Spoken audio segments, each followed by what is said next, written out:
பயங்கரமா இருக்கே. Hi guys, நான் தான் அவங்க இனிமேல் பேச நமக்கு பார்த்தீங்கன்னா இன்றைக்கி ஒரு கப்பல் வேலைக்காக வந்திருக்கு. அதாவது போட்டு கம்பெனியோட ஸ்பீக்கர் வந்து பார்த்திங்கன்னா நமக்கு வேலைக்காக வந்திருக்கு.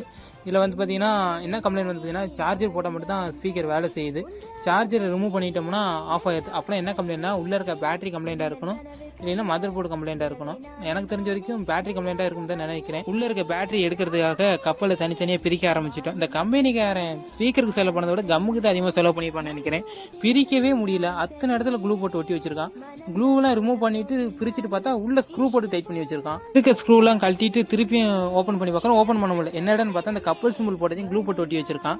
அதை மட்டும் எங்களுக்கு பிரிச்சு எடுக்க 3/4 மணி நேரம் ஆயிடுச்சு. இதே மாதிரி வீடியோ பார்க்கறதுக்கு நம்ம சேனலை மறக்காம சப்ஸ்கிரைப் பண்ணிடுங்க, இன்ஸ்டாகிராமில் ஃபாலோ பண்ணிடுங்க, மறக்காம லைக் போட்டுட்டு நிறைய பேருக்கு ஷேர் பண்ணிடுங்க. அப்புறம் பார்த்தீங்கன்னா உள்ள இருக்க பேட்டரியை எடுத்துட்டு அதில் இருக்க பிஎம்எஸ் போர்டு எடுத்து இன்னொரு பேட்டரி சால்டிங் பண்ண ஆரம்பிச்சு. எங்கடா பழைய பேட்டரின்னு கேட்டிங்கன்னா அதை நான் வீடியோ எடுக்க மறந்துட்டேன். அந்த ஃபுட்டேஜ் என்கிட்ட இல்லை. அப்புறம் பார்த்தீங்கன்னா அந்த பிஎம்எஸ் சால்டரிங் பண்ணிட்டு டெஸ்ட் பண்ணி பார்த்துட்டேன். பிஎம்எஸ் கரெக்டாக வேலை செய்தால் பேட்டரியோட அவுட்புட் 4 வோல்டேஜ் கரெக்டாகவே காட்டுது.